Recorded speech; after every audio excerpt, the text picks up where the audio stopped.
Before we dive in, it is crucial to understand that the information in this presentation is for educational and informational purposes only. I am not a licensed financial advisor, mortgage broker, or real estate professional. The calculations and examples provided are based on general principles and may not reflect your specific financial situation. You should always consult with a qualified professional, like a financial advisor or a mortgage lender, to get advice tailored to your individual circumstances before making any financial decisions. The online mortgage calculator is lying to you. There, I said it. And it's probably the biggest and most costly lie in the entire home buying process. You type in $70,000. You select a 30-year term. You plug in today's interest rate, let's say 7%, and it spits out a beautiful, manageable, almost unbelievable number, $466. You look at that number and you think, that's it? That's less than my car payment. I can afford a house. And that feeling of excitement, that rush of possibility, is exactly what gets thousands of first-time homebuyers into deep financial trouble every single year. Because that $466 number isn't the cost. It's the bait. The real number, the one that will actually be withdrawn from your bank account every single month, is hiding. It's lurking in the fine print, made up of 4 or even 5 separate costs that most people don't fully understand until their first jaw-dropping bill arrives. Today we are going to expose that lie. We're going to hunt down every single hidden dollar and build, from scratch, the true monthly cost of a $70,000 mortgage in the United States. This isn't just about a single number. This is about giving you a financial superpower. By the end of this, you will have a bulletproof framework to analyze any property in any state and know with absolute certainty what it will cost you. You will walk into negotiations with more confidence than 99% of other buyers because you'll know your numbers cold. You won't be surprised, you won't be scared, and you will never ever overextend yourself financially on the biggest purchase of your life. So let's start with that initial, tempting number, the $466. What is that exactly? That number is what the industry calls P&I, principal and interest. These are the two most basic components of any loan. Let's break them down because understanding how they work together is the foundation for everything else. The principal is the easy part. That's the money you actually borrowed. It's the $70,000. Every payment you make, a portion of it goes toward chipping away at that mountain of debt. You start at $70,000 and 30 years later, if all goes well, you're at zero. Simple enough. The interest is where things get a little more interesting. Interest is the fee you pay the bank for the privilege of using their money to buy your house. It's the cost of the loan. And here's the secret that the banks don't exactly advertise on their billboards. In the beginning of your loan, your payment is almost all interest. Let's go back to that very first payment, $466.28 to be exact. You send it off to the bank feeling proud. You're a homeowner now. But let's look at what happens inside the bank's computer. They take your money and they split it. In that first month, a staggering $408.33 goes straight to interest. It's pure profit for the bank. That leaves a measly $57.95 to actually pay down your $70,000 loan. Let that sink in. You just made a nearly $500 payment, and you only own about $60 more of your home than you did the month before. It's a gut punch. Feels like you're running in place. This is called amortization. It's the process of paying off a debt over time in regular installments. And the amortization schedule for a 30-year mortgage is heavily front-loaded with interest. Think of it like a seesaw. In the beginning, the interest side is way down to the ground, and the principal side is way up in the air. Over 30 years, that seesaw slowly, almost painfully, tips in the other direction. By the time you get to your final few years of payments, the situation is completely reversed. Your $466 payment might be $450 of principal and only $16 of interest. But to get to that point, you have to wade through decades where the bank is taking the lion's share. Why is this so important to understand? Because it highlights the immense cost of borrowing money over a long period. Over the full 30 years of this $70,000 loan at 7%, you will pay the bank your original $70,000 back, plus an additional $97,860 in pure interest. You're paying more in interest than the loan itself was worth. You're essentially buying a $70,000 loan for a total price of $167,000. That's the raw, unfiltered power of compound interest working against you. Now, that P&I payment of $466 is the baseline. It's the starting block. But we are far from the finish line. This is where most people stop their calculation, and it's the single biggest mistake you can make. The full picture of your monthly housing cost is actually known by a different acronym: PITI: principal, interest, taxes, and insurance. We've only covered the first two letters. The last two, taxes and insurance, are the silent partners in your mortgage payment. You don't see them on the online calculator, but trust me, they are there. And they can inflate your monthly payment by a shocking amount.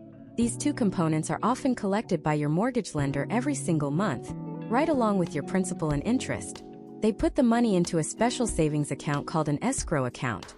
Then when your property tax bill or your homeowner's insurance bill is due, usually once or twice a year, the lender pays it for you out of that escrow account. It's convenient, yes, but it also masks the true size of these costs by bundling them into one payment. It makes it easy to forget that your $466 payment isn't the real number. The real number is PITI. And this is where the calculation gets personal, because unlike principal and interest, which are pretty much the same for everyone with the same loan terms, taxes and insurance are hyperlocal. They can vary dramatically not just from state to state, but from county to county, and even city to city. A $70,000 mortgage on a condo in New Jersey will have a wildly different monthly payment than the exact same loan on a small house in Alabama, purely because of local taxes and insurance costs. This is why you can't trust a generic online calculator.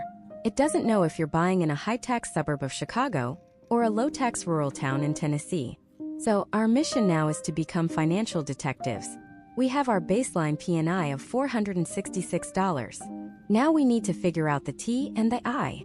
We need to find out how much property taxes and homeowners insurance will add to our bill. This is where we move from simple math to real-world investigation. And this is the step that separates the informed homebuyer from the one who gets a nasty surprise. Because once we add these next two numbers, that affordable $466 payment is going to start looking a whole lot bigger.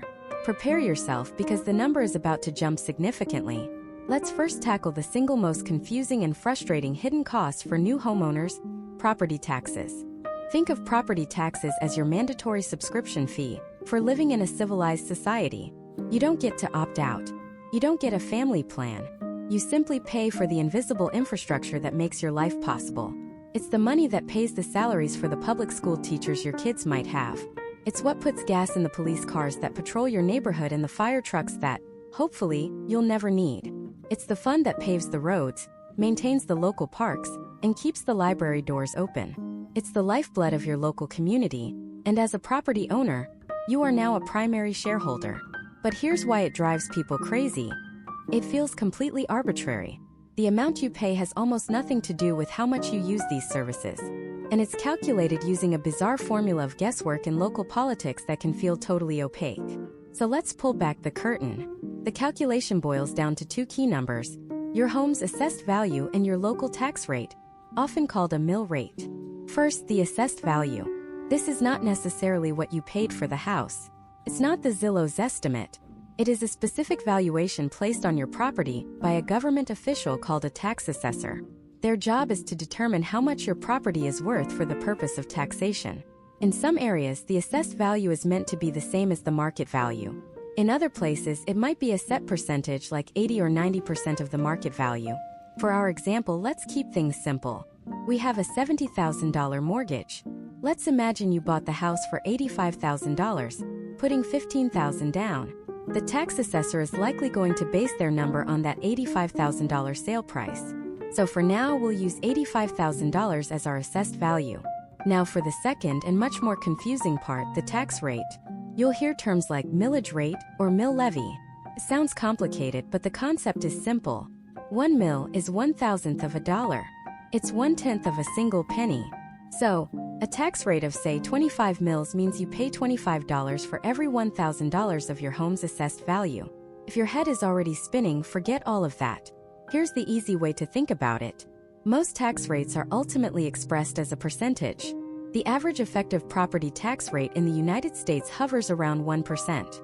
But, and this is the most important thing you will hear in this entire video, this average is dangerously misleading. Property tax rates are not set at the national or even the state level. They are hyperlocal. Your specific county, your specific city, Even your specific school district sets its own rates. This creates a situation where you can have two identical houses, worth the exact same amount of money, just 10 miles apart in different towns, with one owner paying double or even triple the property tax of the other. This is not an exaggeration. It is the reality of homeownership in America. Let me show you what this means in real dollars. Imagine two friends, Sarah and Jessica.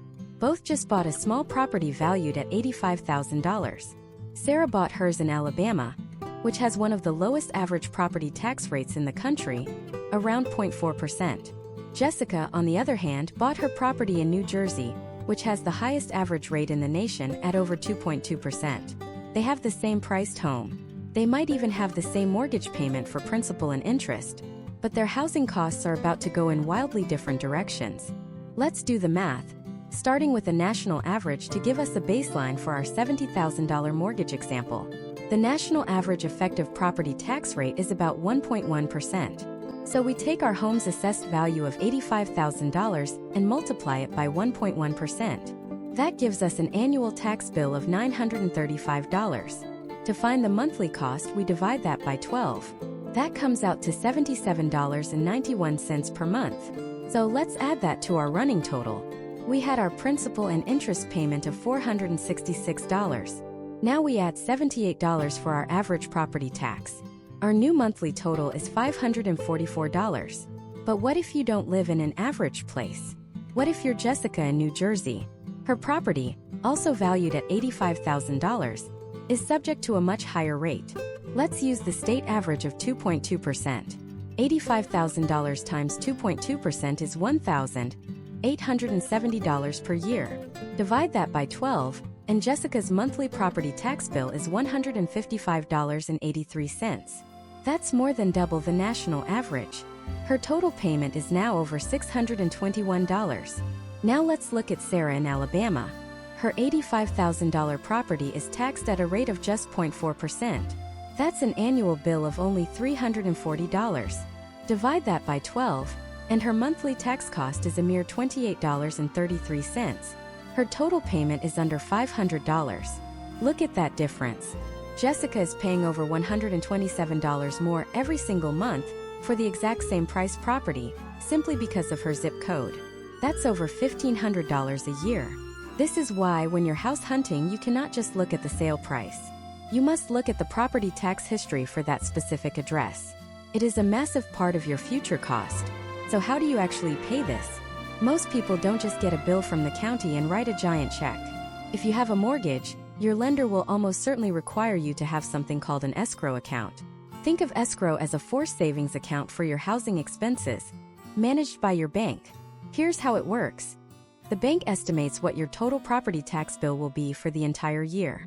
They take that amount, divide it by 12, and add that fraction to your monthly mortgage payment. So, in our average example, they would collect that extra $78 from you every month along with your $466 for principal and interest. They put that $78 into your separate escrow account. Just sits there accumulating. Then when the big property tax bill is due to the county, whether it's once or twice a year, the bank takes the money out of your escrow account and pays it for you. This is actually a good thing. It protects you from having to suddenly come up with a $1,000 check for the tax man. And it protects the bank because if you fail to pay your property taxes, the government can put a lien on your house and eventually seize it, even before the bank gets their money back. So the bank makes sure the taxes get paid. But there is one last crucial warning.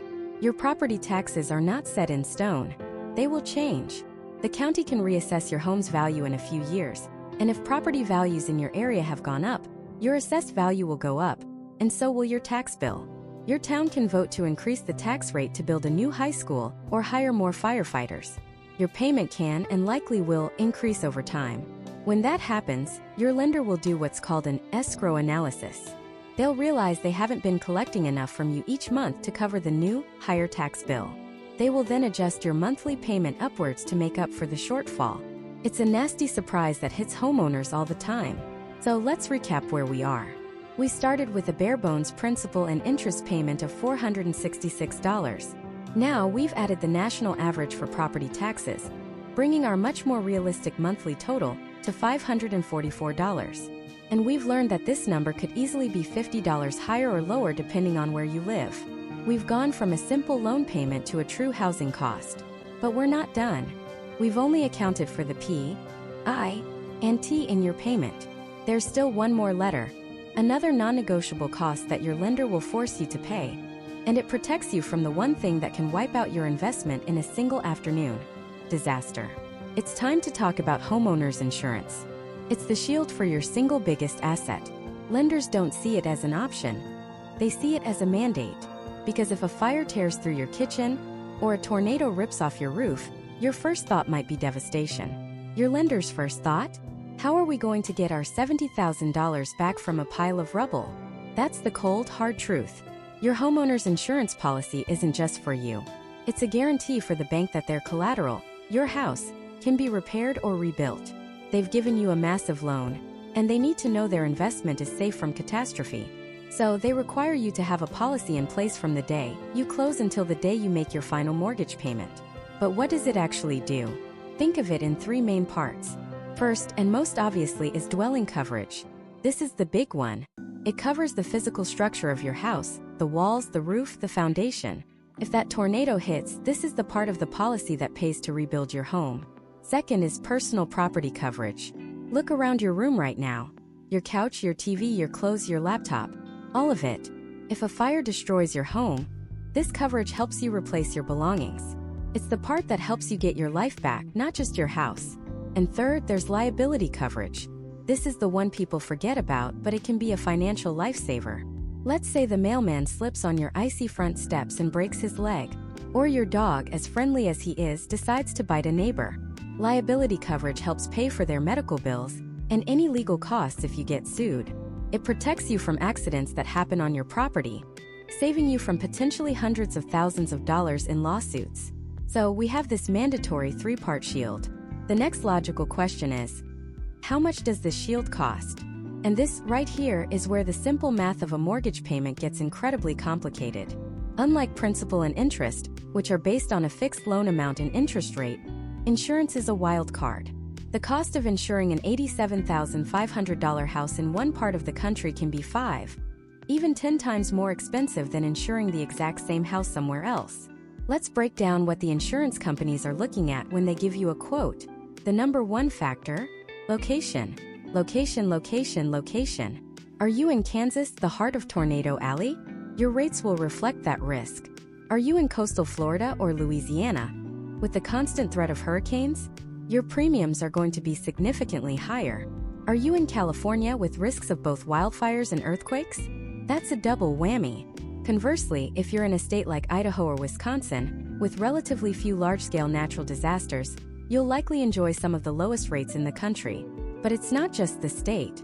It's your specific neighborhood. How close is the nearest fire hydrant? What's the rating of your local fire department? Insurance companies have insane amounts of data on this. They know down to the street your statistical risk of a fire and how quickly it can be put out. The second major factor is the house itself. Age is a big deal. An older home might have outdated electrical wiring or plumbing, which is a higher risk for fire or water damage. The construction material matters too. A brick house is more resistant to fire and wind than a wood frame house, so it's often cheaper to insure. And the roof. The age and material of your roof is a massive variable. A brand new, impact-resistant roof could earn you a significant discount, while an old, worn-out roof could send your premiums soaring, or even make you uninsurable. Third, they look at you. Yes, you. Your credit score plays a surprisingly large role. Insurers have found a statistical correlation between lower credit scores and a higher likelihood of filing a claim. So, a better credit score can directly translate into a lower insurance bill. They also look at your claims history. If you filed multiple claims in the past few years, they'll see you as a higher risk and charge you more. Finally, the cost depends on the coverage you choose. You can opt for a higher or lower deductible. The deductible is the amount of money you have to pay out of pocket before the insurance company pays a dime. If you have a $1,000 deductible and a tree falls on your house causing $10,000 in damage, you pay the first $1,000, and the insurance company covers the remaining $9,000. Choosing a higher deductible, say $2,500, tells the insurance company you're willing to take on more of the initial risk, so they'll reward you with a lower annual premium. So, let's put this all together and try to calculate the I for our $70,000 mortgage. Remember, the loan is $70,000, but the home's value is likely higher. Let's stick with our example of an $87,500 home. A very rough rule of thumb is that annual homeowners insurance premiums are about 0.5% to 1% of the home's value. But as we've seen, this can be wildly misleading. Let's create two scenarios for the exact same $87,500 house. Scenario A, the low-risk home. This house is in a quiet suburb in a low-risk state like Ohio. It's a brick house built 15 years ago with a new roof, a fire hydrant on the corner, and you have a great credit score. In this case, you might get a policy for around $900 per year. To find the monthly cost, we do the simple math. $900 divided by 12 months. That comes out to $75 per month. That's your I in PITI. Now for scenario B, the high-risk home. It's the exact same $87,500 house, but this one is located in a coastal county in Florida. It's a wood frame house and it's a bit older. Due to the extreme risk of hurricanes, the annual premium could easily be $3,000 per year, or even more. Let's do that math. $3,000 divided by 12 months. That's $250 per month. Look at that difference. $75 versus $250. That's an extra $175 tacked onto your monthly payment for the exact same house, just in a different location. This is why you absolutely must get insurance quotes before you make an offer on a house. You cannot just guess. So how does this monthly payment actually get made? You don't just get a separate bill from State Farm or Allstate every month. This is where that term escrow comes in. Your lender will take your annual premium. Let's say it's that $900 from our low-risk example, and divide it by 12. They add that $75 to your principal and interest payment each month. You pay it directly to the lender, and they put that $75 into a special savings account called an escrow account. Then, once a year when the big insurance bill is due, your lender pays it for you directly out of that account. It's a forced savings plan to make sure the bill gets paid and the house, their collateral, remains protected. One last critical point. Standard homeowners insurance does not cover everything. The two biggest exclusions are floods and earthquakes. If you live in a designated flood zone, and you can check this on FEMA's website, your lender will absolutely force you to buy a separate flood insurance policy, which can add hundreds or even thousands more to your annual costs. Earthquake insurance is also a separate policy, and it's usually optional, but if you live in a place like California, it's something you have to seriously consider. So we've covered the debt to the bank and the shield to protect it. We have our principal, our interest, and our insurance. But there's one more entity that demands its piece of your property every single month, without fail. They don't care if there's a hurricane or a fire. They don't care about your interest rate. They just want their cut. It's time to calculate the final and often most frustrating letter in PITI, the T for taxes. Property taxes. Two words that can make even the most seasoned homeowner groan. This isn't a fee you can negotiate. It's not an interest rate you can shop for. It's a non-negotiable bill from your local government, and it's a critical piece of your monthly housing cost. So what are you actually paying for? In short, you're paying for civilization. You're funding public schools even if you don't have kids. You're paying for the fire department to be ready at a moment's notice. You're covering the cost of paving the roads you drive on, maintaining the local parks, funding the libraries, and paying the salaries of the public servants who keep your town or city running. It's the price of living in a functional community. But how in the world do they come up with this number? It feels arbitrary, like they just pluck a figure out of thin air. But there is a method to the madness, and it revolves around two key concepts: your home's assessed value and something called a millage rate. Let's tackle the first one. Assessed value. This is probably the most misunderstood part of property taxes. Your home's assessed value is not its market value. I repeat, it is not what you could sell your house for today. The market value is what a buyer is willing to pay for your home on the open market, that $87,500 we talked about in the last part. The assessed value, on the other hand, is a value assigned to your property by the local government's tax assessor for the sole purpose of calculating taxes. Think of it like this. The market value is the sticker price of a car on the dealership lot. The assessed value is like the car's official value in a government database, which might be lower, and is used to calculate your annual registration fees. The two numbers are related, but they are rarely, if ever, identical. So how do they get this number? A county or municipal assessor looks at your property, its size, location, number of bedrooms and bathrooms, construction quality, and any recent improvements. They also look at the sales prices of similar homes in your area. Based on all this data, they assign an official value. Now here's the twist. In many places, the assessed value is a specific percentage of the market value. This is called the assessment ratio. For example, a state might have a law that all property is assessed at 80% of its fair market value. So if your home's market value is determined to be $100,000, its assessed value for tax purposes would only be $80,000. This ratio varies wildly across the country, so you have to look up your specific local rules. For our example, let's stick with the house we're buying for $87,500 with our $70,000 mortgage. Let's assume our local county has an assessment ratio of 80%. So the tax man doesn't look at the full price. He calculates $87,500 times 80%, which equals $70,000. Now, it is a complete coincidence that this number matches our loan amount. It rarely works out that cleanly, but for our example, it makes the math easy to follow. So, for the rest of this section, the magic number the government cares about is $70,000. That is our assessed value. Now we get to the second and much more confusing piece of the puzzle, the millage rate, sometimes just called the mill rate. The name itself sounds intimidating, but the concept is simple once you break it down. The word mill comes from the Latin word for thousandth. 1 millimeter is 1,000th of a meter. A mill in tax terms is 1,000th of a dollar. So, 1 mill is equal to $1 of tax for every $1,000 of assessed value. Let me say that again because it's the key to everything. 1 mill equals $1 of tax for every $1,000 of your home's assessed value. Your total millage rate is a combination of the rates set by all the different local government bodies that have the authority to tax you. Your city has a mill rate. Your county has one. The local school district has its own, and it's often the biggest chunk. You might even have smaller ones for a library district, a water district, or a fire district. They add all of these up to get your total millage rate.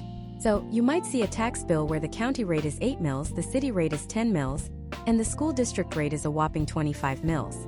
Your total millage rate would be 8 plus 10 plus 25, which equals 43 mills. So how do we turn this into an actual dollar amount? The formula is assessed value divided by 1,000 multiplied by the millage rate. Let's apply this to our $70,000 home.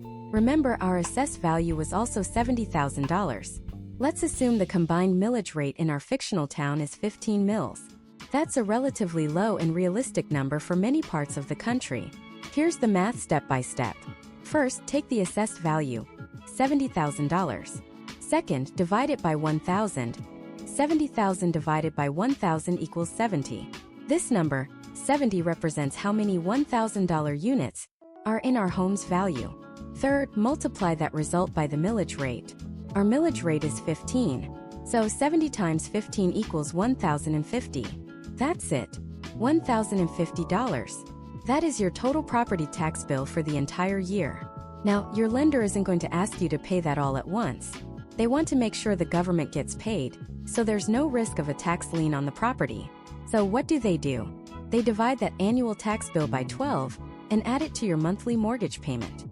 That money goes into your escrow account, and the lender pays the bill on your behalf when it's due. So $1,050 divided by 12 months comes out to $87.50 per month. Let's recap our running total for PITI. P is for principal, around $57 in the first month. I is for interest, $292 in the first month. And now T is for taxes, $87.50. Adding those up, our monthly payment is now sitting at around $436. We're getting much closer to the real final number. Now, a huge warning. A millage rate of 15 is just an example. This number is the single most variable part of the entire mortgage calculation, and it depends entirely on where you live. The difference is staggering. If you lived in a state like Hawaii or Alabama, your effective tax rate might be incredibly low. That same $87,000 house might only cost you $300 or $400 a year in taxes, or about $30 a month. But if you bought that exact same house in a high-tax state like New Jersey or Illinois, your tax bill could be 2, 3, or even 4 times higher. A millage rate of 40 or 50 isn't unheard of. In that scenario, your annual taxes could easily be over $2,500, adding more than $200 a month to your payment. That's the difference between a $436 payment and a $600 payment, all on the same $70,000 loan. It is the number one factor that can blow up your budget if you aren't prepared for it. So how do you find out the real numbers for your area? You go straight to the source. Open up a web browser and search for your county name county tax assessor or your city name property appraiser. On their government website, you should be able to find the current millage rates for your specific area. Often, you can even type in a property address and see its entire tax history, including its current assessed value and the breakdown of the millage rates. Do not trust generic online calculators for this. They are often wildly inaccurate. You must get the numbers from your local government source. Remember, this number isn't set in stone. Millage rates can change every year based on the budgets passed by your local government. If they decide to build a new high school or hire more firefighters, the millage rate will likely go up. Likewise, your home's assessed value will be periodically reevaluated, usually every few years. If property values in your neighborhood have shot up, your assessed value will too, and so will your tax bill, even if the millage rate stays the same. This is the creeping cost of homeownership that catches so many first-time buyers by surprise a few years down the road. We've now dissected the three biggest parts of your payment: the principal you're paying down, the interest you're paying the bank, and the taxes you're paying the government. You've calculated the loan, the interest, and the taxman's cut. But there's one final crucial letter in PITI. It's the one that protects you, your lender, and your massive investment from being wiped out in a single afternoon by a fire, a storm, or a freak accident. It's time to talk about the final piece of the puzzle, the I for insurance. And this isn't some optional add-on your lender suggests. It is a non-negotiable requirement. Think about it from their perspective. They just handed you $70,000, and their only guarantee of getting that money back is the physical house itself. If that house burns to the ground, their investment literally goes up in smoke. So, they force you to get homeowners insurance to protect their investment, which by a very happy coincidence also protects you. So what is homeowners insurance, really? We all think of the big disasters, the fire, the tornado, the hurricane. And yes, it absolutely covers that. But a standard policy is so much more. It's a bundle of different protections designed to shield you from financial ruin. Let's break down the four main parts you'll find in almost every policy. First and most important is dwelling coverage. This is the big one. This is the part of the policy that pays to rebuild the physical structure of your house if it's damaged or destroyed. Now, here is the single most important thing you need to understand about this, and it's a mistake almost everyone makes when they first start looking. The amount of dwelling coverage you need has almost nothing to do with your $70,000 mortgage amount. It has nothing to do with what you paid for the house or its Zillow estimate. It is based on one thing and one thing only: the replacement cost. How much would it cost, in today's dollars, to hire a crew of contractors and buy all the lumber, drywall, wiring, and roofing needed to rebuild your home from a vacant patch of dirt? That number, the replacement cost, is almost always higher than the market value of your home, especially for older homes. Why? Because the market value includes the land, which doesn't burn down. A $70,000 mortgage might be on a small, older home in a low cost of living area, but rebuilding that exact same home today could easily cost $150,000 or more. Your insurance company doesn't care about your loan size. They care about that $150,000 rebuilding cost. That's the number your premium will be based on. The second piece is called other structures coverage. This is exactly what it sounds like. It covers things on your property that aren't attached to the main house: your detached garage, a shed, your fence. Typically, this is set at a simple percentage of your dwelling coverage, usually around 10%. So, if your house is insured for $150,000 to rebuild, you'd automatically have about $15,000 in coverage for your fence or shed. Third, we have personal property coverage. This is for all your stuff: your furniture, your clothes, your TV, your laptop, your kitchen appliances, everything inside the house that you pack in a moving truck. This is also usually calculated as a percentage of your dwelling coverage, often somewhere between 50 and 70%. So with $150,000 of dwelling coverage, you might have $75,000 of coverage for your personal belongings. But here's a pro tip that could save you thousands. You need to know if your policy covers replacement cost or actual cash value. Actual cash value sounds fair, but it's a trap. It means the insurance company will pay you what your stuff was worth at the moment it was destroyed. So that 5-year-old 60-inch TV you paid $1,000 for? They'll look at it and say, well, it's 5 years old, so its actual cash value today is maybe $100. They'll cut you a check for $100. Good luck buying a new TV with that. Replacement cost, on the other hand, gives you the money you need to go to the store and buy a brand new similar TV. Costs a little more per month, but it's the difference between making you whole and leaving you with a fraction of what you need to get your life back. And finally, the fourth piece, and the one that can save you from total financial annihilation, is liability coverage. This has nothing to do with your house burning down and everything to do with protecting you from lawsuits. Imagine your friend comes over for a barbecue, trips on a crack in your patio, and shatters their ankle. The medical bills are astronomical. They can and often will sue you for those costs.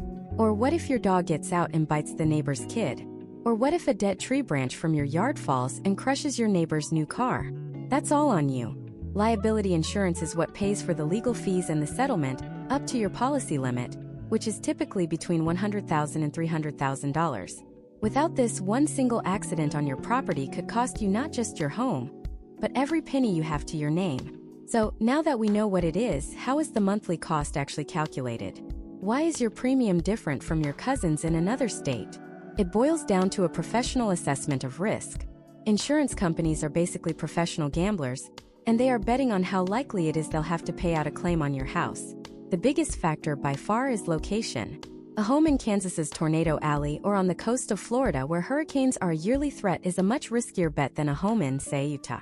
The local risk of natural disasters, wildfires, hail, earthquakes, floods, is the #1 driver of your premium. Next, they look at the house itself. Is it a brick house, which is more fire-resistant, or a wood frame house? How old is the roof? A brand new 30-year architectural shingle roof is a much better bet against a windstorm than a 15-year-old 3-tap shingle roof. They even look at how close the nearest fire hydrant and fire station are. The faster the fire department can get there, the less the potential damage and the lower your risk. Then they look at you. Yes, you. Your personal credit history plays a role. Data shows a strong correlation between a person's credit-based insurance score and the likelihood they'll file a claim. A higher credit score can often lead to a lower premium. They'll also look at your claims history. If you've filed 3 water damage claims in the last 5 years, they're going to see you as a high-risk client and charge you a lot more. Finally, the cost depends on the choices you make. The biggest one is your deductible. The deductible is the amount of money you have to pay out of pocket on a claim before the insurance company pays a single dollar. A common deductible is $1,000. If you have a $5,000 claim for a water leak, you pay the first $1,000, and the insurance company pays the remaining $4,000. If you choose a higher deductible, say $2,500, you're taking on more of the initial risk yourself, so the insurance company will reward you with a lower monthly premium. It's a trade-off between monthly cost and how much cash you'd need to have on hand in an emergency. So, let's bring it back to our $70,000 mortgage.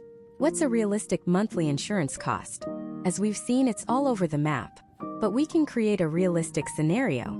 Let's say our house, despite the small loan, has a replacement cost of $150,000. Let's place it in a moderate risk state like Ohio, not many hurricanes or wildfires. You have a decent credit score and you choose a standard $1,000 deductible. For a policy like that, a reasonable annual premium might be around $1,200. And the math on that is easy. $1,200 a year, divided by 12 months, gives you an insurance cost of exactly $100 per month. But watch how fast this changes. Take that exact same house, that same policy, and move it to a high-risk coastal area in Florida. That premium could easily triple to $3,600 a year. Now you're paying $300 a month. Move it to a very low-risk area and you might only pay $900 a year, or $75 a month. That I in PITI is a moving target, completely customized to your home and your location. So we've covered the loan itself, the principal and the interest. And now we've covered the I, the insurance that protects the physical house from being wiped off the map. We've built a financial fortress to protect our investment from disaster. But there's one more entity that wants a piece of your property every single month, without fail. They don't care if you have a mortgage or not. And their claim on your home is so powerful, they can take it from you if you don't pay. We're talking about the government. We're talking about the final and often most confusing part of your payment, the T for property taxes. And that's the thing about property taxes. They are non-negotiable. They are a permanent lien on your property that takes precedence over almost everything else, including your mortgage. This isn't just some fee. It's the price of admission to the community you live in. Think of it like a mandatory subscription service for civilization. The money you pay in property taxes doesn't just vanish into some bureaucratic black hole. It's the lifeblood of your local community. It pays for the very things that make your neighborhood a place you want to live. It funds the public schools where children learn to read. It pays the salaries of the firefighters who will rush to your home if your oven decides to impersonate a volcano. It covers the police officers who patrol your streets. It paves the roads you drive on, maintains the parks where you walk your dog, and keeps the streetlights on at night. It's the money that keeps the local library open and the public swimming pool clean. You are, in essence, paying for your share of the shared infrastructure and services that you and your neighbors rely on every single day. So, how do they figure out your share? This is where it gets murky for most people, but we're going to make it crystal clear. It's a two-part equation involving a value and a rate. First, the value. Your local government, usually the county tax assessor, determines the value of your property. This is called the assessed value. Now, this is a critical point. The assessed value is not necessarily the same as the market value, which is what you paid for the house or what you could sell it for. In some places, they are very close. In others, the assessed value might be a legally mandated percentage of the market value, like 80% or 50%. This is done to give homeowners a bit of a tax break right from the start. For our $70,000 mortgage example, let's assume we bought the house for exactly its market value of $70,000. And to keep our math simple for now, let's also assume the county assesses properties at 100% of their market value. So our assessed value is $70,000. Now for the second part of the equation, the rate. This is where you'll hear a strange, archaic-sounding word, the millage rate. Sounds complicated, but it's not. The word mill comes from the Latin word for thousandth. 1 mill is simply 1,000th of a dollar. Or to put it another way, 1 mill is equal to $1 of tax for every $1,000 of assessed value. Your total millage rate is actually a combination of several smaller rates stacked on top of each other. The county needs money, so they set a millage rate. The city you live in needs money, so they set their own millage rate. And the local school district, which is often the biggest portion, sets its own millage rate. Let's imagine a hypothetical town. The county sets a rate of 10 mills. The city sets a rate of 15 mills. And the school district sets a rate of 20 mills. To get your total rate, you just add them up. 10 plus 15 plus 20 equals a total millage rate of 45 mills. Now we have both pieces of our puzzle. We have an assessed value of $70,000 and a total millage rate of 45 mills. The calculation is simple. You take the assessed value, divide it by 1,000, and multiply it by the millage rate. So $70,000 divided by 1,000 is 70. Then, 70 multiplied by our millage rate of 45 gives us an annual property tax bill of $3,150. Let that sink in. $3,150 per year. To find the monthly cost, we divide that by 12, which comes out to $262.50 per month. $262. That's just for the tea and PITI. Remember our principal and interest payment from before? On a $70,000 loan at 7%, it was around $465. Now we have to add another $262 on top of that just for taxes. Suddenly our payment isn't $465 anymore. It's over $727, and we haven't even gotten to the final letter of the acronym yet. This is why using a simple online mortgage calculator that only shows you P&I is one of the biggest mistakes a homebuyer can make. It's showing you less than 2/3 of the actual picture. But here's where the story gets truly wild. That $262.50 is just one example in one hypothetical town. Property taxes are the single biggest variable in a mortgage payment, and they are hyperlocal. They can change dramatically not just from state to state, but from county to county, or even just by crossing a street into a different school district. Let's take a real-world tour. If you own that $70,000 property in a state like New Jersey or Illinois, which have some of the highest effective property tax rates in the country, you could easily be paying 2% or more of your home's value every year. On a $70,000 home, 2% is $1,400 a year, or about $117 a month. But in some high-tax municipalities, it could be much, much more. Now let's fly over to a state like Hawaii or Alabama, which have some of the lowest rates. In Hawaii, the effective rate is around 0.28%. That same $70,000 home would cost you just $196 a year in property taxes. That's about $16 a month. $16. The difference between living in a high-tax town and a low-tax town could be hundreds of dollars every single month for the exact same house. That's a car payment.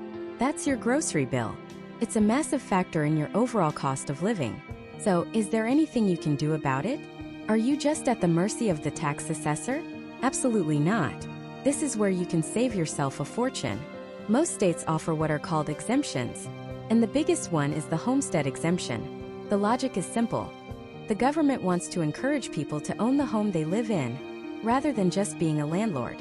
So if the property is your primary residence, your homestead, they will give you a major discount. They do this by subtracting a set amount from your assessed value before they calculate your tax bill. Let's go back to our example.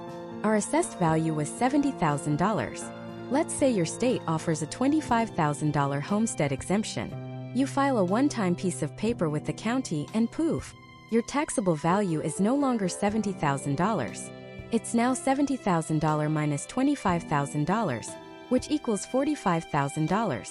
Now let's rerun the numbers with that new lower value. $45,000 divided by 1,000 is 45. 45 multiplied by our 45 mil rate is $2,025 per year. Divide that by 12, and your new monthly tax payment is $168.75. Just by filing that one form, you just went from paying $262.50 a month to paying $168.75. You just gave yourself a raise of nearly $100 a month every single month for as long as you live in that house. And there are other exemptions too for senior citizens, for disabled veterans, for widows. You have to check with your local tax assessor's office to see what you qualify for. It is financial malpractice not to. Now, how does this all connect back to your mortgage lender? Well, your lender has a vested interest in making sure your property taxes get paid. Because if you don't pay them, the county can foreclose on your home and wipe out the lender's claim entirely. They are not going to let that happen. So they set up a special savings account for you called an escrow account. Each month when you make your mortgage payment, they take the portion for taxes, that $168.75 in our example, and they put it into that escrow account. The money just sits there accumulating. Then when the big annual or semi-annual tax bill comes due, your lender takes the money out of your escrow account and pays the tax bill to the county on your behalf. It's a forced savings account that protects both you from a massive surprise bill and the lender from losing their investment. This is the T in PITI. It's a critical and often very large part of your monthly housing expense. But there's one last slightly terrifying thing you need to know about it. Your principal and interest payment on a fixed-rate loan will never change for 30 years. It is a rock. But your tax payment? It's written in the sand. As the value of your home goes up over the years, the county will eventually reassess it at a higher value. When that happens, your tax bill goes up. If your town votes to approve a bond to build a new high school, everyone's millage rate goes up. When that happens, your tax bill goes up. This is called payment shock, and it's why someone who has owned their home for 10 years might see their monthly mortgage payment slowly creep up, even though their interest rate is fixed. The bank isn't getting more money, the government is. We've now accounted for the bank and the government. We've calculated the principal, the interest, and the taxes. But there's one more silent partner in your homeownership journey. One who protects you from fire, theft, and disaster, but who also demands their monthly fee. And just like taxes, this cost can vary wildly and catch you completely by surprise. We're talking about the final piece of the PITI puzzle: homeowner's insurance. It's the silent partner in your homeownership journey, the one you hope you never have to call, but the one you absolutely cannot live without. Homeowner's insurance isn't just a good idea. For anyone with a mortgage, it's a mandatory, non-negotiable line item in your monthly budget. But why? Why does your lender, the bank that gave you the loan, care so deeply about whether your house is protected from a rogue lightning strike or a kitchen fire? The answer is brutally simple. Until you pay off that last dollar, the house isn't just your home. It's the bank's collateral. It's their multi-thousand-dollar investment. If your house burns to the ground and you don't have insurance, you might be tempted to walk away from the smoking rubble and the remaining mortgage debt. But the bank?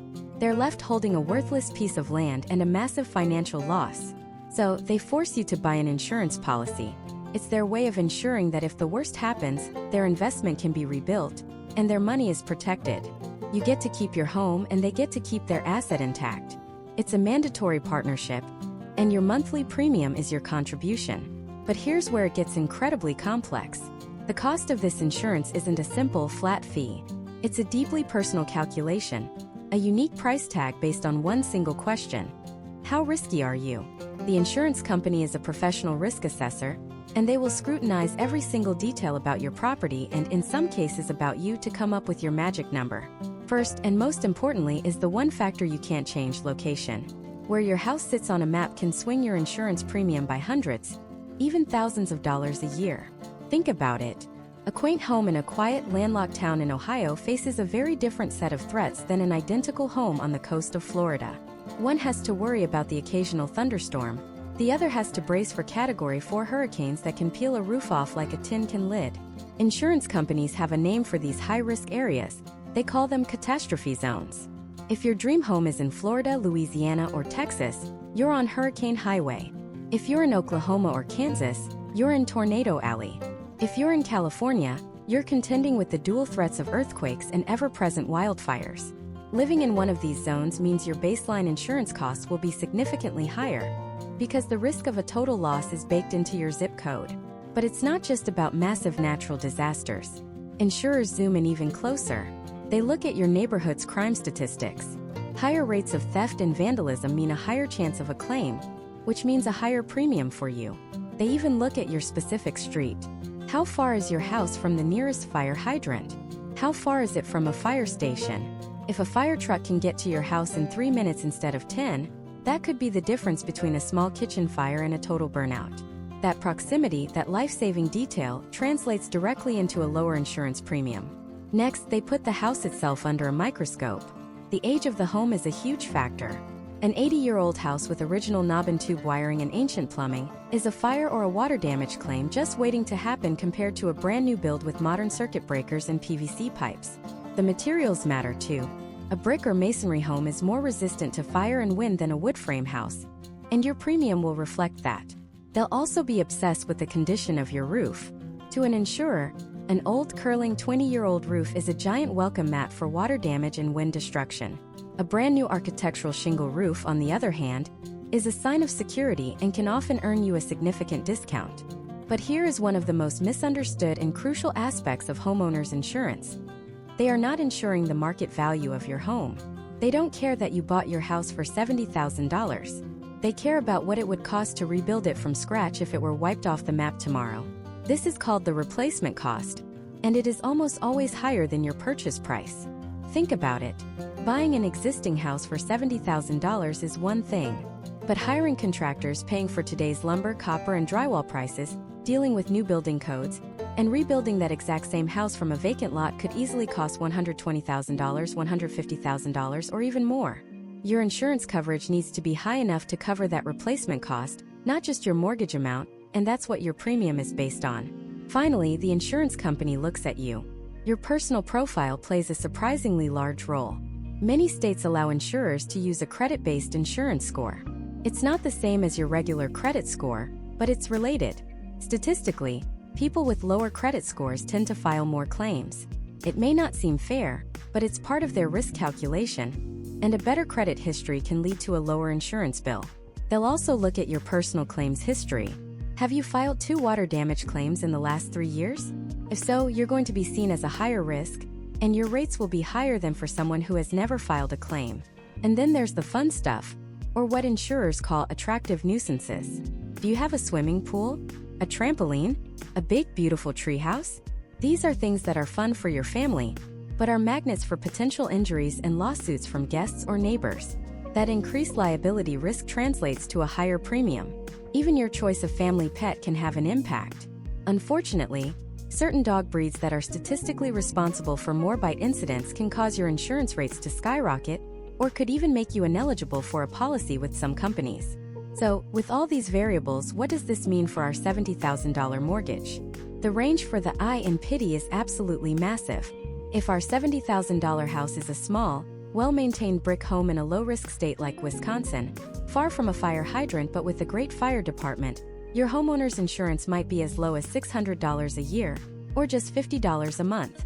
But let's take that same $70,000 house and place it in a high-risk coastal area of Florida. It's an older wood frame home. You have a pool in the backyard and a less-than-perfect credit score. Suddenly, your premium could explode. It might be $3,000 for $1,000 or even more per year. That's over $300 a month added to your payment, just for insurance. The difference is staggering. For our national average example, we need to find a middle ground. The average cost of homeowners insurance in the United States hovers around $1,700 to $1,800 a year for a standard policy. So, to keep our calculation realistic, let's split the difference and use a figure of about $1,740 for the year. Divide that by 12 months and we get an insurance cost of $145 per month. And just like with property taxes, your lender doesn't trust you to save up and pay this bill on your own. They roll it right into your mortgage payment through that same escrow account. Every month, along with your principal, interest, and tax payment, you'll pay that $145. The bank will hold on to it, and when that big annual insurance bill comes due, they'll pay it for you. It's seamless, but it means your monthly payment is now significantly higher than just the loan itself. The single most important takeaway here is that you must shop around. Don't just accept the first quote you get, or the one suggested by your mortgage broker. Get quotes from at least 3 to 5 different companies. And always ask about bundling your home and auto insurance. Combining policies with one company can often unlock discounts of 15% to 25%, saving you hundreds of dollars a year for the exact same coverage. We've now dissected every single letter of PITI. We've tackled the loan itself with principal and interest. We've navigated the complex world of property taxes. And now, we've uncovered the hidden costs and calculations of homeowners insurance. We have all 4 essential ingredients. The puzzle pieces are all on the table. Now it's time to put them all together. It's time to finally calculate the full, true, all-in monthly cost of our $70,000 mortgage. Let's start with the foundation, the 2 components that everyone thinks of when they hear the word mortgage: principal and interest. P&I. This is the core payment you make directly to the lender. Using our example of a $70,000 loan, at a 7% interest rate, over a 30-year term, the math gives us a principal and interest payment of $465.71. $465.71. Many online calculators stop right there. They show you that number and you think, wow, I can afford that. That's less than rent in most places. And this is the first and most dangerous trap. That number is a fantasy. It's an incomplete picture. It's like buying a car and only calculating the cost of the engine, forgetting about the wheels, the steering, and the brakes. So let's start building the real car. The first piece we add is the PITI, taxes. Property taxes. This is the fee you pay to your local government, your city, your county, for the privilege of owning land in their jurisdiction. It funds schools, roads, fire departments, and libraries. It is non-negotiable. As we established, this cost varies wildly depending on where you live, but for our national average example, we landed on an annual property tax bill of $990. But you don't pay this in one lump sum at the end of the year. No, the bank doesn't trust you to save up that much money. So they do it for you. They divide that annual $990 by 12 months, which comes out to $82.50 per month. This amount is collected from you every single month, along with your mortgage payment, and is put into a special savings account called an escrow account. The bank then pays your tax bill on your behalf when it's due. So let's add it to our running total. We take our base principal and interest payment of $465.71, and we add the $82.50 for property taxes. Our new monthly total is now $548.21. See what just happened? We're already over $80 more per month than the simple online calculator showed us. That's nearly $1,000 a year that many first-time buyers simply don't see coming. But we're not done yet. We still have one more essential piece of the puzzle to add: PITI insurance. Homeowners insurance. This is your financial shield. Protects you, and more importantly, the bank, from catastrophic loss. If your house burns down, is hit by a tornado, or a tree falls through the roof, this insurance is what pays to rebuild it. The bank will not give you a $70,000 loan without proof that you have this insurance in place. It guarantees that their investment, your house, is protected. Just like property taxes, this cost is not an optional add-on. It's a mandatory part of the deal. Based on our research, A reasonable estimate for an annual homeowner's insurance policy on a home of this value is around $1,200. And just like with taxes, the bank isn't going to let you pay this on your own. They'll collect it monthly through your escrow account. So we take that $1,200 annual premium and divide it by 12. That gives us a nice round $100 per month for homeowners insurance. Now we add this final piece to our growing total. We take our $548.21 and we add the $100 for insurance. And there it is, the complete PITI payment, the number we've been working towards. The true, all-in monthly mortgage payment for our $70,000 loan is $648.21. Let that sink in for a moment. The number the internet might have told you was $465. The reality is $648. That is a difference of $182.50 every single month. That's a 40% increase over the base payment.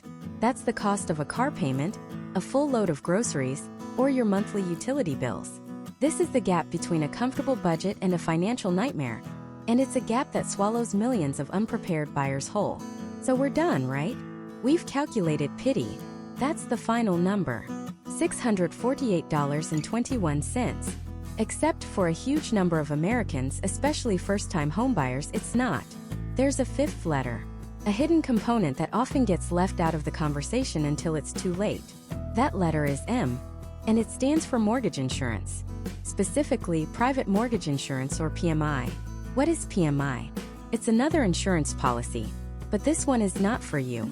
It doesn't protect you if the house burns down. It doesn't protect your belongings. PMI protects one entity and one entity only: the lender, the bank. It's an insurance policy the bank forces you to buy to protect them in case you stop making payments and they have to foreclose on the house. So why would you have to pay for it? Comes down to one simple thing: your down payment. The traditional rule in real estate is that you should put down 20% of the home's purchase price. If you do that, the bank sees you as a low-risk borrower. You have significant skin in the game. But the reality is, saving up 20% is incredibly difficult. Let's say our $70,000 loan was used to buy an $80,000 house. That means the down payment was $10,000, or 12.5%. Because that's less than 20%, the bank considers you a higher risk. And to offset that risk, they require you to pay for PMI. How much is it? The cost is typically calculated as a percentage of your total loan amount, and it can range from about 0.3% to over 1% per year, depending on your credit score and the size of your down payment. Let's use a conservative figure and say our PMI rate is 0.5% of the loan amount per year. The math is simple. We take our loan amount, $70,000, and multiply it by 0.5%. That gives us an annual PMI cost of $350. And just like with taxes and insurance, this is paid monthly. So we divide that $350 by 12. That comes out to $29.17 per month. It might not sound like a lot, $30, but it's $30 you're paying every month for the bank's peace of mind, not yours. It provides you with zero direct benefit. It's purely the cost of entry into homeownership with a lower down payment. And now we must add this final, often forgotten piece to our total. We take our full PITI payment of $648.21, and we add the $29.17 for PMI. The grand total, the true, all-in, no surprises monthly cost for someone buying this home with less than 20% down, is $677.38, from $465 to $677, a difference of over $200 a month. That's more than $2,500 a year that was completely invisible at the beginning of our journey. This is the number that matters. This is the number you need to build your budget around. This is the number that separates successful homeowners from those who find themselves financially underwater just months after closing. We have now calculated the full mortgage payment down to the penny. But what if I told you this still isn't the true cost of owning this home? The number we just calculated, $677.38, is only the beginning. In the next part, we're going to uncover the invisible costs that blindside millions of new homeowners every year. Costs that can easily add hundreds of dollars more to your monthly budget. And ignoring them is the single fastest way to turn the American dream into a financial nightmare. First, there's the cost that punishes you for not having enough money in the first place. It's called private mortgage insurance or PMI. and it's one of the most misunderstood expenses in all of real estate. When you hear the word insurance, you think it protects you, but PMI doesn't protect you at all. It protects your lender. If you put down less than 20% of the home's purchase price on a conventional loan, the bank sees you as a higher risk. So, they force you to buy an insurance policy that pays them if you stop making your payments.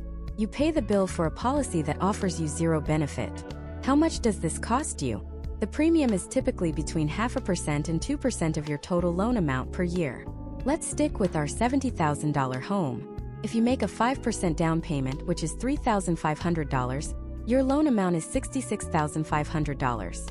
Let's assume a pretty standard 1% PMI rate. 1% of $66,500 is $665 a year. Divide that by 12, and you are adding another $55.42 to your monthly payment. Every single month, that's money that builds you no equity, pays down no principal, and gives you absolutely nothing in return except the privilege of having the loan in the first place. Now, the good news is that PMI isn't permanent.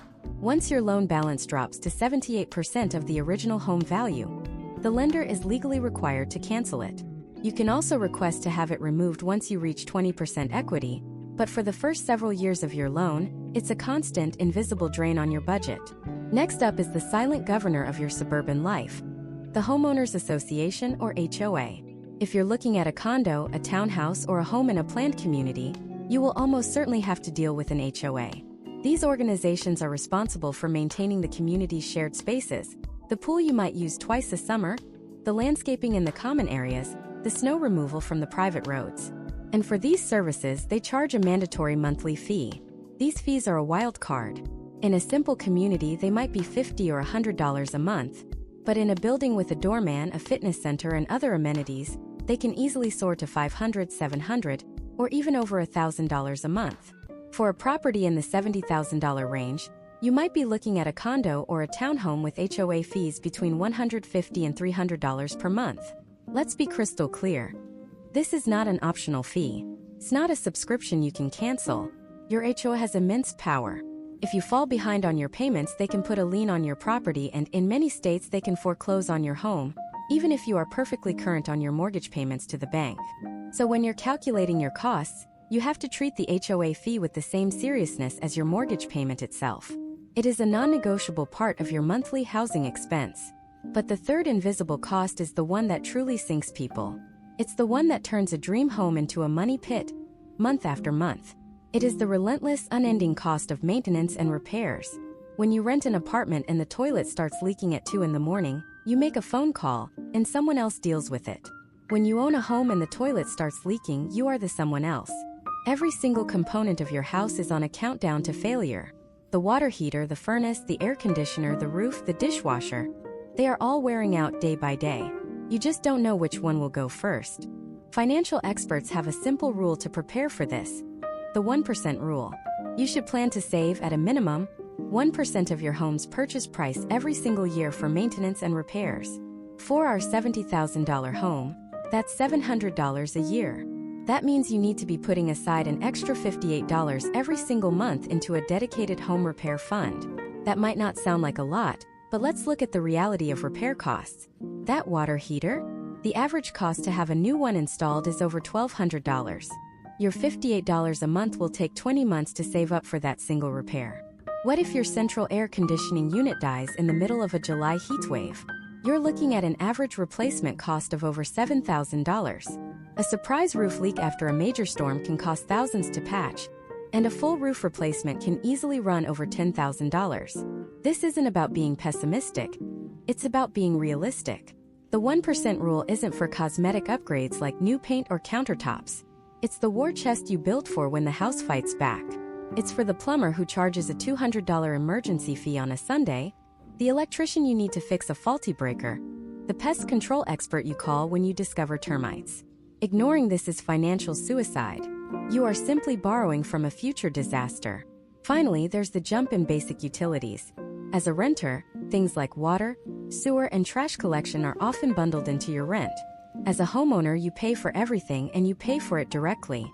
Electricity, natural gas, water, sewer, trash and recycling pickup. For a smaller older home, which is common in the $70,000 price range, you might have poor insulation, drafty windows, and an older, less efficient furnace. This means your heating and cooling bills could be significantly higher than you're used to. It is not unreasonable to budget anywhere from $200 to $400 a month for all of your utilities combined, depending on your climate and usage. This alone can be a shocking increase for a first-time buyer. So where does this leave us? We started with a simple PITI payment, principal, interest, taxes, and insurance, that we calculated in the last part to be around $575 a month. Seems so manageable, so affordable. But now let's add the invisible costs. Let's add the $55 for PMI because we made a small down payment. Let's add $58 for our mandatory maintenance fund, using the 1% rule. Let's add a conservative $250 for utilities. Suddenly, our monthly cost has jumped from $575 to $938. That's a 63% increase over the number most online calculators show you. And what if that home is a condo with a $200 HOA fee? Your total true monthly cost is now $1,138. It has literally doubled. This is the number that matters. This is the number that determines whether you can actually afford the home. The difference between $575 and over $1,100 is the difference between financial freedom and being house poor, trapped by a mortgage you thought you understood. It's the gap where financial nightmares are born. Now, seeing these numbers might feel overwhelming, even discouraging. It might feel like the dream is slipping away. But it's the opposite. Knowledge is not your enemy. Ignorance is. By understanding these true costs, you've just taken the single most important step towards becoming a successful homeowner. Because now you can make a plan. You can prepare. In the final part of this series, we're going to put all of this together. I'm not just going to show you how to survive these costs. I'm going to give you the exact strategies the pros use to reduce them. We'll talk about how to potentially eliminate PMI faster, how to analyze an HOA's financial health before you buy, and the single most important financial habit you must build before you even apply for a loan. This final piece of the puzzle is what separates homeowners who thrive from those who end up house poor and full of regret. You've come this far. Don't miss the final crucial step. It's the habit of test driving your mortgage before you ever sign a single piece of paper. I want you to start making your future mortgage payment to yourself starting next month. This isn't a simulation on a spreadsheet. This is a real-world cash-in-the-bank stress test on your actual life and your actual budget. It is, without a doubt, the single most clarifying financial exercise a prospective homebuyer can do. It moves the entire question of affordability from the realm of theory into the realm of cold, hard, undeniable fact. Here's why this is so profoundly powerful. First, it provides absolute proof of concept. All the calculations we've done, the PITI, the PMI, the maintenance fund, the higher utilities, they're just numbers on a screen until you have to live without that money in your checking account. When you physically move that money out of your daily spending fund, you get an immediate visceral sense of the impact. Can you still afford your groceries? Can you still go out with friends? Does it feel comfortable? Or does it feel like you're holding your breath financially every single day? This test run gives you the answer. There's no hiding from it. Second, it completely eliminates the payment shock that derails so many new homeowners. The number one financial stressor for a new buyer is that first month when their housing payment suddenly doubles. It's a jolt to the system. But if you've been practicing that payment for 6 months, what happens when you close on the house? Nothing. The payment amount is the same. You've already adjusted your lifestyle. You've already built the muscle memory. The first official mortgage payment feels completely normal. And that psychological stability in the chaotic first few months of homeownership is priceless. And third, and this is the most beautiful part, this process automatically builds your wealth. The money you're practicing with doesn't just vanish into thin air. It becomes a financial superpower. Let's break down how you actually do this step by step. Step 1 is to get your all-in number. You've done the work. You've calculated your principal and interest on that $70,000 loan. Let's use our example of $477 at 7%. You've gotten a realistic quote for property taxes and homeowners insurance. Let's say that brought your PITI to $650. You've added your 1% maintenance fund, which on a $70,000 house is about $58 a month. And you've estimated your increase in utilities, say another $50. So your total all-in future housing cost is $758 per month. Let's round it to $760 for simplicity. That is your target. Step 2 is to find the gap. Look at what you are paying for housing right now. Let's say you're renting an apartment for $500 a month. Your future housing cost is $760. Your current housing cost is $500. The gap, the difference you need to practice with, is $260 per month. Step 3 is to automate the entire process. This is non-negotiable. Willpower is a finite resource and we are not going to rely on it. You will go into your bank account portal and you will set up an automatic recurring transfer.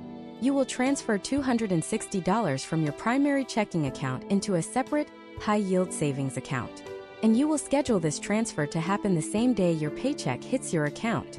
Before you can see it, before you can touch it, before you can even think about what to do with it, it's gone. It's working for you. Step 4 is the trial period. You will do this without fail for a minimum of 3 months. I would strongly recommend 6 months. A year is even better. The longer you do it, the more data you collect on your own habits, and the stronger your financial position becomes. After a few months of this experiment, you will have one of 2 outcomes. Outcome A is that it was fine. You barely noticed the money was gone. You adjusted a few minor things, maybe you packed your lunch a couple more times a week, but overall, your quality of life is the same.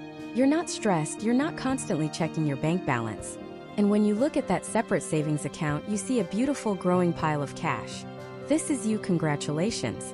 You have a massive green light. You have proven with real-world action that you are financially and psychologically ready for this level of homeownership. But then there's outcome B. It was hard, really hard. That $260 felt like $1,000. You found yourself constantly wanting to dip back into that savings account to cover regular expenses. You had to say no to social events you wanted to attend. You felt constricted, stressed, and maybe even a little resentful. You felt house poor. And you don't even own the house yet. Now listen to me very carefully. Outcome B is not a failure. Outcome B is a gift. It is a blaring, flashing warning sign that you are receiving for free, without being locked into a 30-year legal contract. It's your financial life screaming at you. This isn't the right fit. Not right now. This discovery is a winning scenario because it gives you options. You can either decide to permanently adjust your lifestyle expectations to make that budget work, or more likely, you can decide to lower your home buying budget to a number that does feel comfortable. It is infinitely better to learn this lesson during a 3-month, no-risk trial than 3 years into a mortgage you regret every single day. And what happens to all that money you've been saving in your high-yield savings account during this test drive? That becomes your closing costs fund. That becomes your down payment accelerator, helping you put down more money to lower your loan amount or get rid of PMI faster. That becomes your day 1 emergency fund, so when the water heater inevitably breaks 2 weeks after you move in, and trust me, something always breaks, you can pay for it in cash without a shred of panic. You are building the very safety net you will need as a homeowner, all while proving you can afford the home in the first place. This is the final piece of the puzzle. We started this journey with a simple question. What is the monthly cost of a $70,000 mortgage? And we discovered the answer is far more complex than just plugging numbers into a calculator. The principal and interest is just the ticket price to get into the theater. The property taxes and homeowner's insurance are the cost of keeping your seat. The private mortgage insurance is the fee you pay for not having a big enough down payment. The maintenance and repairs are the inevitable, non-negotiable cost of the show going on year after year. And the utilities are the price of keeping the lights on. A $70,000 mortgage is not a $350 a month proposition. When you factor in the real-world costs, it's far more likely to be $600, $700, or even $800 a month depending on your location and circumstances. But the most important takeaway from all of this is that the final answer to "can I afford this?" isn't a number I can give you. It's a number you must find for yourself, not by looking at a mortgage calculator, but by looking at your own life, your own habits, and your own discipline. By following this process, by test driving your financial future, you gain a level of clarity and confidence that 99% of homebuyers will never experience. You transform yourself from a hopeful applicant into a prepared, empowered owner. You stop wondering if you can afford the house, and you start building the habits that will allow you to afford your life. The house is just a part of it. Your journey doesn't end with this video. It begins. Calculate your all-in number. Set up that automatic transfer. Start the test drive today, because true financial freedom isn't found in signing a loan document. It's found in knowing with absolute certainty that you are in complete control of your financial destiny.